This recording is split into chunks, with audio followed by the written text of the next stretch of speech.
watching the recording. It should be recording now, right? Looks like it is. Very good. So let's get started with the actual user group content. So as the agenda for today, a little bit of introductions as usual. There is a very cool announcement that I have the pleasure of making today, so you want to definitely stay tuned for that. Then, as everyone, as we do every time with those user group meetings, once a quarter we're going to go over the newest Adobe Analytics release notes and see which new features we have available or soon will have available to us. And then, as always, we're going to do our little get together in our breakout rooms for anyone who wants to stick around and talk to a bunch of folk. So I finally managed to update this slide. So right now we only have me from Acutics as the user group lead for this EMEA user group. We're still looking for a co-lead after Dan left. So actually, since I updated the slide, I wanted to talk a little bit about what my company is doing, because I've never done that in the past. So it was always a little bit weird to just say that I work for Acutics without going into detail what we actually do. So Acutics as a company is a company that is determined to help you make your Adobe Analytics experience and your marketing so much better than it is today, possibly. So what we make is software. We're not a consultancy. We're not an agency. We are actually a vendor of software that works really nicely with Adobe Analytics, for example. And we do things like we build software that allows you to create campaign codes for your marketing tracking at scale, at enterprise scale. So when I was with DHL 1 year ago, I actually became a customer for exactly this product. So that's why I know that quite well already. What we also do is a second product that is called Acutics Validate, which is super cool. Because what you can do with Validate is once you've configured your campaign codes in Acutics Standardize, which is how this tool is called, you want to actually make sure that marketing is using your campaign codes and following the rules that you set out for them. So what Acutics Validate does is it allows you to actually configure rules for your marketing, for all of your marketing accounts. Doesn't matter if it's on Facebook or Google or DV360 or whatever it is. And then based on those rules, it's going to continuously check if your marketing is following those rules. And if not, it's going to decrease your health score for that marketing tool. And then you actually get a nice report that is telling you what has been going wrong. So your marketing team, your agencies across the globe can actually see if your marketing is set up correctly, and if things go wrong, they can go ahead and fix it. And once you have all of your marketing data in order and everything in place, you can then bring it back into Adobe Analytics or really any other tool as well. A lot of companies are just bringing it into their data warehouses, their media dashboards and all that, which is cool. But you can also just bring it back to Adobe Analytics. So this is a very nice example of that, and a very nice template where we're bringing page search data from Google Ads back into Adobe Analytics, which is a pretty common use case. But it works just as nicely for organic sources as well. So this is, I think, an example for, Google Search Console. So if you want to bring your keyword information, your organic clicks and views and all that stuff back into Adobe Analytics, you don't want to do it manually through APIs, then Acutics can help you to do that. So it's a really cool company, some really valuable tools. And we're also sponsoring Adobe Summit again. So if you want to say hello at Adobe Summit, we have a booth there. So this is the pavilion where you have all the vendors, all of the exhibitors. And we're going to be right here in the back, right next to the nice big red lounge. So we would love you to come by and say hi if you're at Adobe Summit. And if you're not at Adobe Summit, I also have something very exciting to announce, but more on that in a second. So as always, what do we want to achieve with the Adobe Analytics user group? We want to help people create value with Adobe Analytics and do that better, for example, by making them aware of the latest features as we're doing today. We want to bring people together around our favorite topic, connect the community, also to Adobe's product management. We have those on here every now and then, and be a platform for great content and new voices, offer something that is similar to what the people in the US always seem to get naturally. We want to have something similar and just have fun around Adobe Analytics. So also make sure to join the chapter, so you can actually attend those meetings without being part of the chapter, which is cool. I love to have you around, but for any of the announcements and any future meetings, you actually need to be part of the chapter so we can notify you and let you know that there's something happening. So make sure that you are part of the chapter as well. And we have a YouTube channel, which has way more than 9 subscribers at this point, but it's an old screenshot. So this is also where this meeting is going to be uploaded, and where you're going to find all the old content about all the old features. So this is from the previous user group meeting. This is actually outdated now because back then I needed to make people aware of that there's going to be a big in-person announcement. And now I can actually make that announcement because we've just released that event on the user group page as well, on the chapter page. Because you might be aware that over here in Europe, we're not going to get a Adobe Summit this year. So the EMEA Summit is not going to happen, which is, of course, super sad for me personally, because it's like my #1 and my go-to place to meet people from the European community. And I was thinking about doing something else instead, because like as they want to meet people, as they want to hang out with all of you guys. So what we're doing this year is a tour across Europe. So we're going to have in-person Adobe Analytics user group meetings in several Adobe locations throughout Europe. And the very first one that is confirmed, and that's going to happen in London, is this one. And once I got Adobe like also on board with that, told them what we want to do, and we got the Adobe marketing team from EMEA involved as well.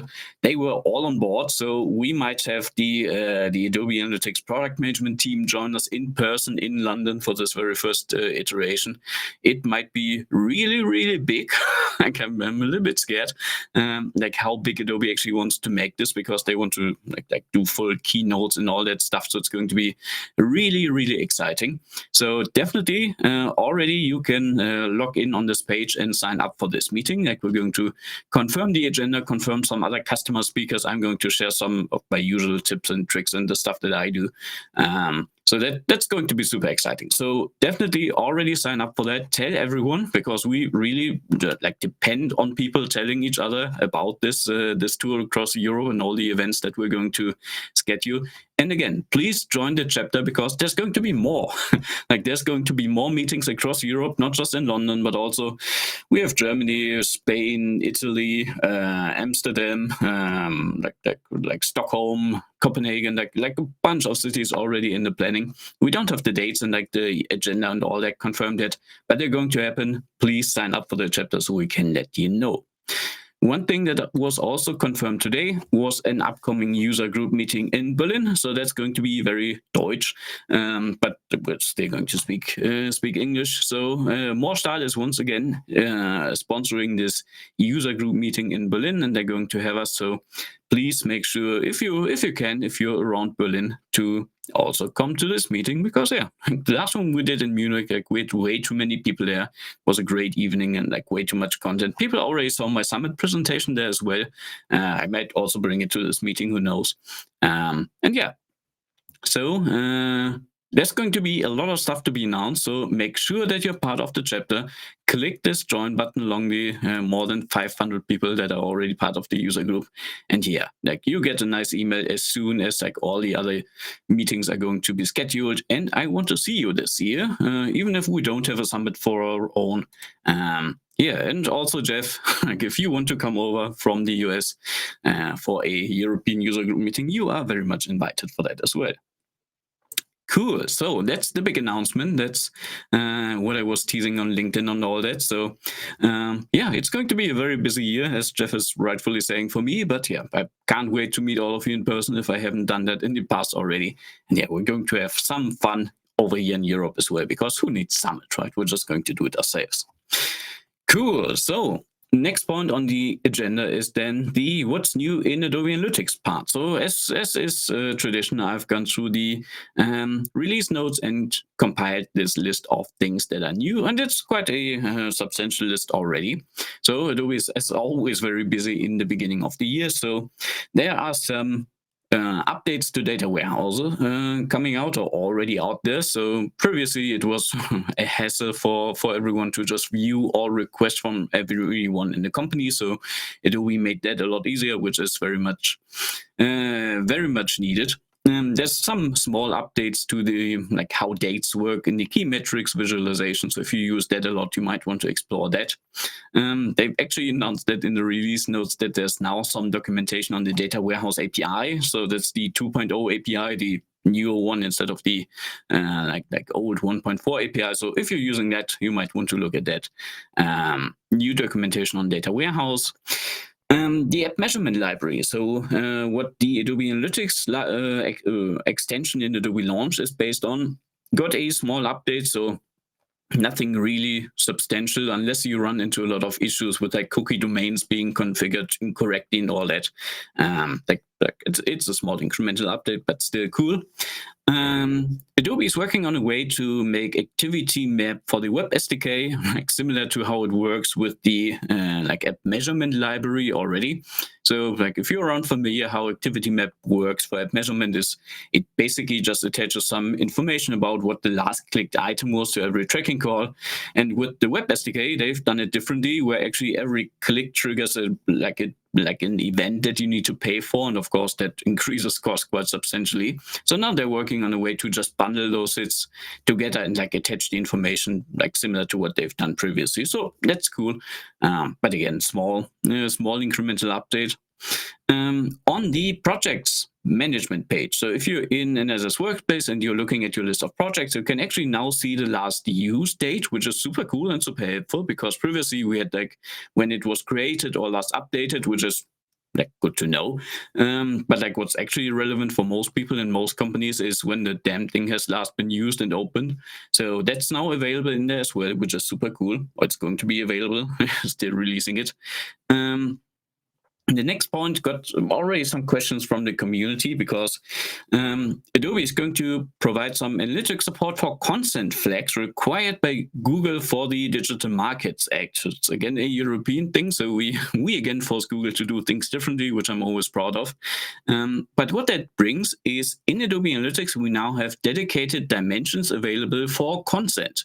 And that's on one hand cool, because we can bring consent information in Adobe Analytics in a somewhat native way. On the other hand, like the categories for consent that are available are not super flexible, so it's not very user friendly, not very customizable. So you always have to use what Adobe brings you. And the other part is that like if you're doing consent in the right way, then if you're not giving analytics consent, you're not like legally able to track the user anyway. So you won't see a lot of like different user groups like in terms of consent anyway in Adobe Analytics, because from my experience, people either accept everything or nothing. It's like very few people actually choose anything, but those are going to become available.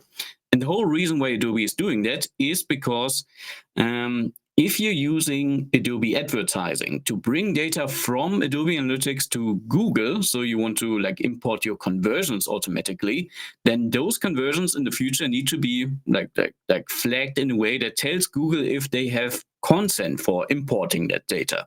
So that's the whole reason why Adobe is doing that, because if they want to like export any data to Google, they need to have consent information in there.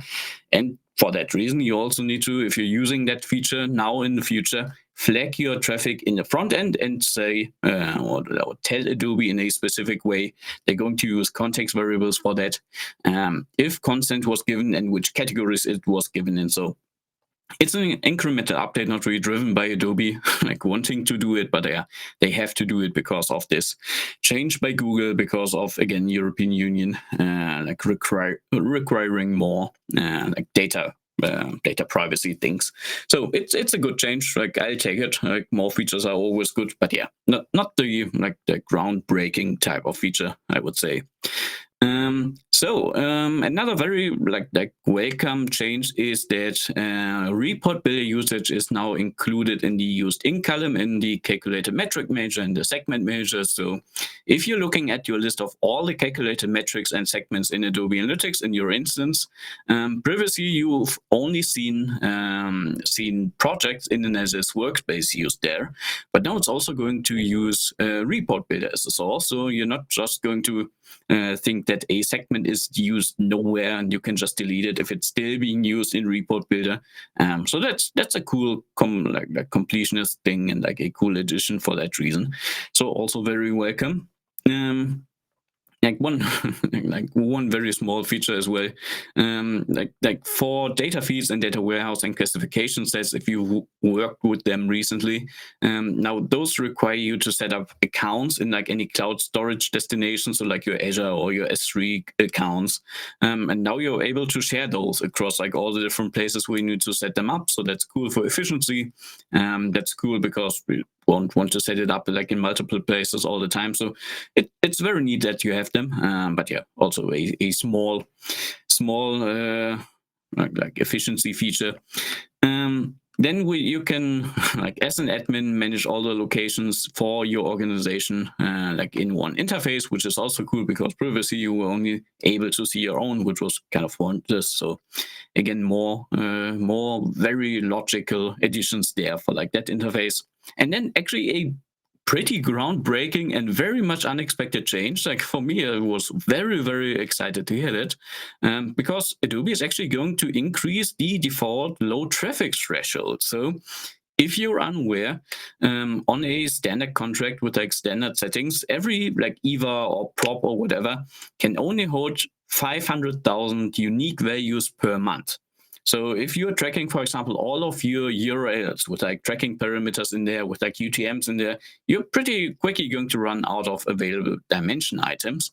And now Adobe is going to increase those to 2 million unique items, so 4 times what we had before, for all customers, for all dimensions, just automatically. And that's pretty cool because technically that feature was available before, but you always need to write an email to client care, giving them like your report suite ID and all the dimensions that you want to increase the limits on. So it was pretty involved. I don't know, like a lot of customers have actually done it for that reason. Now it's just going to be more for everyone by default. So that's, I don't know if they are trying to cut back a little bit on the effort of actually managing those requests, or if it's something else. But I'm very happy to have that. Like I'll take it any day. So that's a very welcome change from my end, at least. You can just let me know in chat if you like it as well. But I was like, didn't expect that positive change for Adobe Analytics. So also, what's always on the agenda is some important Adobe Analytics changes. So the get page load time plugin is going to be deprecated, or already is deprecated. It's not going to be removed or anything. But yeah, that was a plugin that was provided by Adobe Consulting. So someone always needs to update it, and like these times, like these days, there's like Web Vitals to measure page load time. There's like so many different standards to do it. So for Adobe, it was just a pain to maintain. And like it was great to have it like for the time it lasted. But yeah, I'm not going to miss it. There's so many blog posts out there that tell you how to measure time in JavaScript. So it's not like you can't do it anymore. But yeah, just a little bit like efficiency and like effort saving on Adobe's end, which is understandable. And then also Adobe wants us to know, like the release note itself reads very weirdly like Adobe API object member editions. But what Adobe wants to tell us with that is that if you're asking for something like your list of NSS workspace projects through the API, or like your list of segments, then you're going to have some specific fields in that request. And what Adobe is pretty much announcing here is that in the future, you might have additional fields. So like if whatever integration you have currently depending on getting an exact list of fields and nothing else, no more than that, even if you're not using it, then you might have stuff breaking in the future. But yeah, I wouldn't build my integrations that way anyway, so it's not going to change any of the existing stuff. They're just announcing that, hey, we might add stuff, which is cool, which is good. But yeah, if you've built your integration in a way that's actually sensitive to those changes, then do it differently. That's all I can realistically say. Cool. And because it's very early in the year, that's actually all I have in terms of release notes. So unless you have some specific questions in chat, I'm going to monitor that for a second while I go back to my nice tool here, and I'm going to stop the recording for YouTube. So thank you for watching. See you next time. Hit subscribe, like, and all the other buttons. And thank you.